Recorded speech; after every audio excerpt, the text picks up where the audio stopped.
Hello friends, today we will be dealing with the next problem of developments. Okay, so the problem goes like this. A square prism of base side 30 mm and axis length 60 mm is resting on HP on its base with all its vertical faces being equally inclined to VP. It is cut by an inclined plane 60 degrees to HP and perpendicular to VP. It is passing through a point on the axis at a distance of 45 mm from the base. Draw the lower portion of the pyramid. So let us take the problem step by step. First let us place the prism as it is required. Okay, draw the prism, uncut prism, draw the development of the uncut prism. Then we will go for the cut part. Okay, so now a square prism of base 30 mm side and axis length 60 mm is resting on HP on one of its base with all its vertical faces being equally inclined to VP.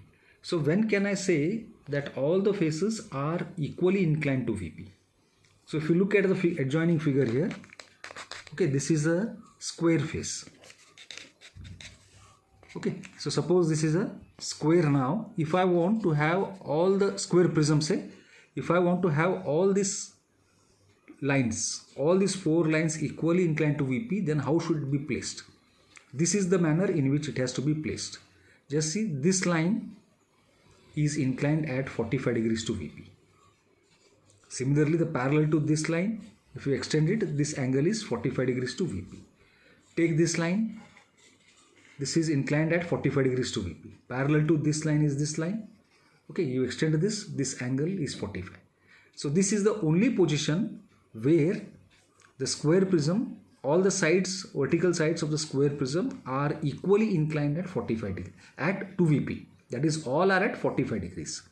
Okay, 45 degrees here, 45 degrees here, say 45 degrees this side, 45 degrees this side. So you draw a square in this manner. You have drawn it in projection of planes and solids. Okay, you draw a plane taking 45 degrees here. The length of the base is 30 mm. Okay, neglect this 12 mm now. Only concentrate on A, B, C, D. Neglect all the numbers. So side is 30 mm. So this all are 30 mm here. Okay, so now we have drawn the base. Draw the front view of it. Draw the front view. Neglect all the numbers 1, 2, 3, 4. Only concentrate on the prism here. The height of the prism is, the axis of prism is 60 mm. So draw a light prism here. Show the edges. Okay, so you are looking from here. Edge A is visible, B is visible, C is visible, D is not visible. So that is in brackets. So 60 mm prism we have drawn very lightly. What is to be darkened, we will see later on. Then draw the development of the uncut prism now. Okay, so it's a square prism. Each side length is 30 mm. So therefore, when I cut this open, when I open this will come to 30 into 4, that is 120 mm. So you make use of the front view itself. You make use of the front view. Draw the extension lines here. So 30 mm each you cut here. Okay, so mark A, B, C, D and again A, because once you complete this you are going to fold and weld to get the required figure. So now what you have to do? You have to draw this uncut prism first. So this is the first step. Is it clear? So what are those numbers which are to be darkened? We will see. All this thing you draw light. So this is A, B, C, D and A. So 30 mm each, where you have to fold, you draw thin, very thin lines. So now coming to how the prism is being cut. Okay, so let us go through that part here. Look at the second part of the problem. It is cut by a plane inclined at 60 degrees to HP and perpendicular to VP. So now, okay, so let us say this is the cutting plane. How it is cut? It is cut by a plane which is perpendicular to vertical plane. So this is my perpendicular vertical plane. All these positions are perpendicular to vertical plane. So it says that it is cut by a plane which is perpendicular to VP and at 60 degrees to HP. 60 degrees to HP is okay, but 60 degrees where? Here, here, here, here. Where is 60 degrees? So let us see. Perpendicular VP and is passing through a point on the axis at a distance of 45 mm from the base. At a distance of 45 mm from the base. So now either you take 45 mm from the base or 15 mm from the top. Okay, you draw a thin line here. Mark 60 degrees line. Mark 60 degrees line here. Draw this line.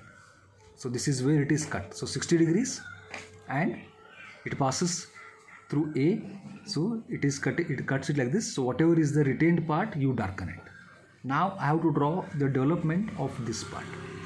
Okay, development of this part.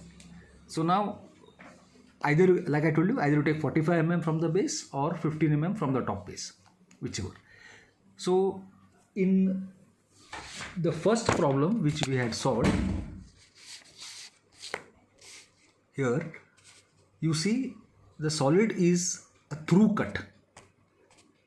Okay, it is, you have to draw only the truncated part. The upper part is entirely cut. Okay, the upper part is entirely cut. So you don't have any cuts on this upper edge. Then the problem here is I have to worry only about the cuts on the edges A, B, C, D and E. So the problem is quite simpler here. The problem becomes much more interesting when the cut passes through the surface. Okay, upper top part, if it passes, then the problem becomes interesting here. So now right now we have drawn this part. So let us say where all these cuts, on edge A the cut is at 1. Okay, on edge B the cut is at 2. So what you have to do, wherever the cuts are there, you project this on the top view.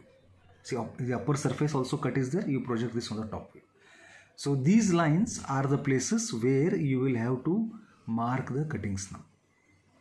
Is it clear? So this problem comes when it is not a through cut, when it is partially cut through the surface. Through cut is truncated problem.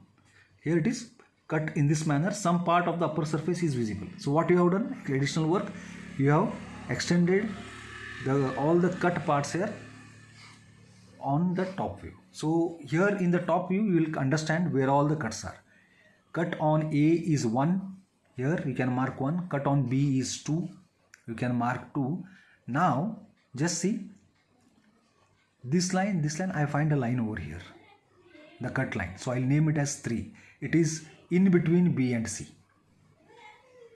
Okay, it is in between B and C. Now there is no cut line on C here. Again you see here the cut line is there, that is in between C and D. Is it clear? In between C and D. So this is cutting in between C and D here. Then again on phi. Okay, so 2 and phi are collinear, so it is again on phi. So here I have got the corners as A, B, C, D, but cuts are 1, 2, 3, 4, 5. I make use of the projections from the front view and the top view to get the cuts.